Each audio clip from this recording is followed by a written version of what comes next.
The US President Donald Trump has announced a second summit with Russian counterpart Vladimir Putin in the next 2 weeks. And I thought it was a very good phone call. I thought very productive.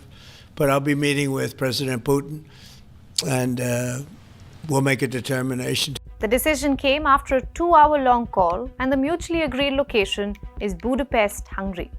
Its Prime Minister has already declared Hungary as an island of peace. Hungary is not an island, it's a landlocked country, but we will allow Viktor Orbán this much of figure of speech because he has managed to create a unique space that no other European country could have. So in this episode of Grey Zone, we ask what makes Hungary the unlikely land of peace. I'm Ananya Dutta, this is Grey Zone.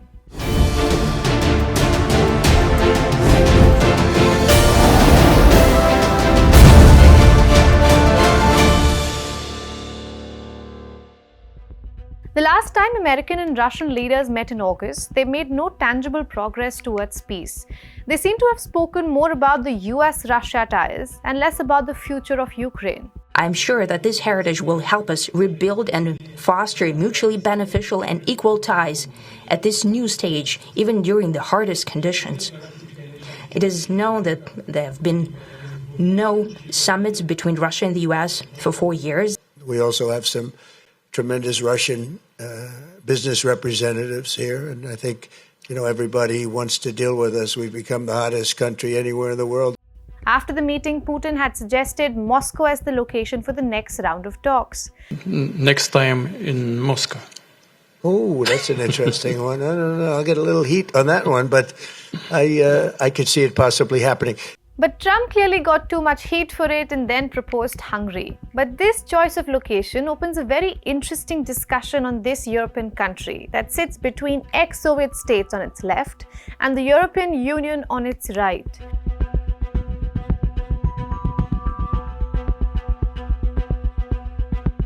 This contradiction is the country's superpower as well as its vulnerability. The current president, Viktor Orbán, has been in power for the last 15 years. He has built a foreign policy that many would call anti-West, but he calls it practical. Since Russia's full-scale invasion of Ukraine, Orbán has chosen a unique voice in Europe. And here's the friction point. The European Union operates by consensus on major foreign policy tools. Hungary's ability to slow or block sanctions and aid decisions has been a constant headache. Like Hungary has refused to supply Ukraine with weapons or allow its transfer across its territories. Orbán has threatened to veto EU sanctions against Moscow and even held up the bloc's decision to fund packages to Kyiv. Who's the main threat against Europe right now? Provocation. No, it's a real question. Please, Prime Minister. The real danger, economic stagnation and losing competitiveness. This is the danger. Not Russia? Sorry, not Russia. No, we are stronger than, guys. So we are stronger than Russia. Make some comparison and base your opinion on the facts. On the other hand, he has positioned himself as Putin's closest partner in the European Union. It has not only continued to buy Russian fossil fuels that end up helping fund Moscow's war, it has even increased its imports. I can't change geography, I try to be a strong man, but I can change policy, but I can't change geography. Hungary is a landlocked country, so we have pipelines only. So we have to buy it from the Russians. Orbán clearly doesn't see Hungary as being pro-Russia or anti-West, rather believes that its decisions are serving his own country's interests.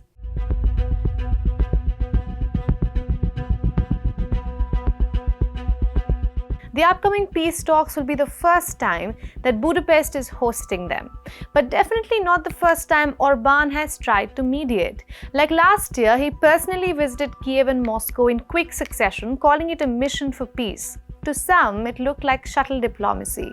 To others, it looked like confusing Brussels and antagonizing Kyiv. But if they wanted it in Europe, and the Russian-Ukrainian war is after all a war taking place in Europe, and they looked at the map, and looked at the leaders, then it quickly becomes clear that Budapest is basically the only place in Europe today where such a meeting can be held.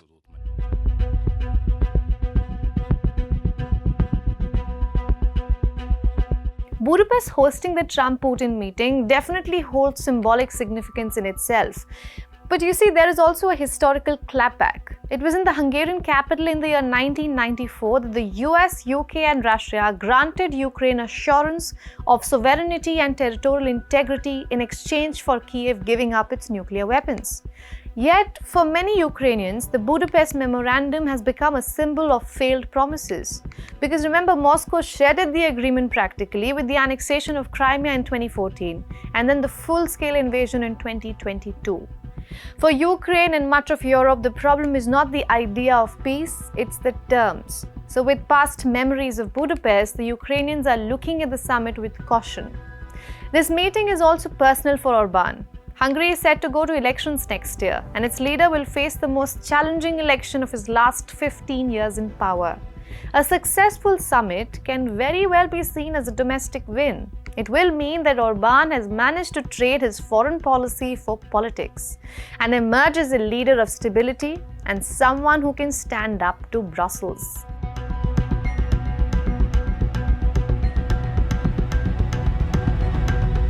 Budapest is clearly credible to Moscow and present in Europe's halls, and that's a rare combination to have. And that does make Hungary a unique land of peace. But the question knocking on Orban's door now is if he can be an honest broker or a broker of convenience. I'm Ananya Dutta. You've been watching Grey Zone.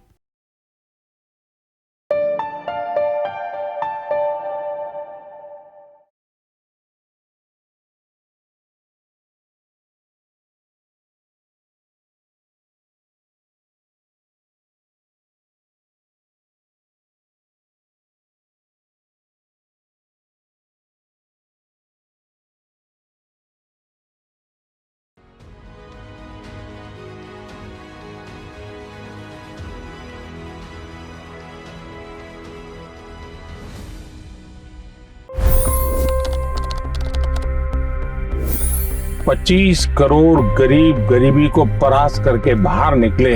For the good of our nation, let's work together and let's truly make America great again. The fastest news breaks. Requested PM saying that look, you will have to speak to Putin and to Zelensky. The biggest news makers. The relationship with India is probably the most important bilateral relationship the US will have for the rest of this century. The capital delivered quite an election result today. Expert analysis. The million-dollar question today is how to stop this dance of death. Ground reports. I'm standing at the crossroad of the Kumbh Mela. Behind me are more than 100 entry guards. Long-form interviews. Exclusionary politics is reflected in Manipur case as well. You don't bother because this is a small state. Deep dive into burning issues. It's often said DRC could be the richest country in the whole world. It's because of what sits underneath. Why exactly did the US topple the Sheikh Hasina government? HT videos. We don't just break news, we break it down.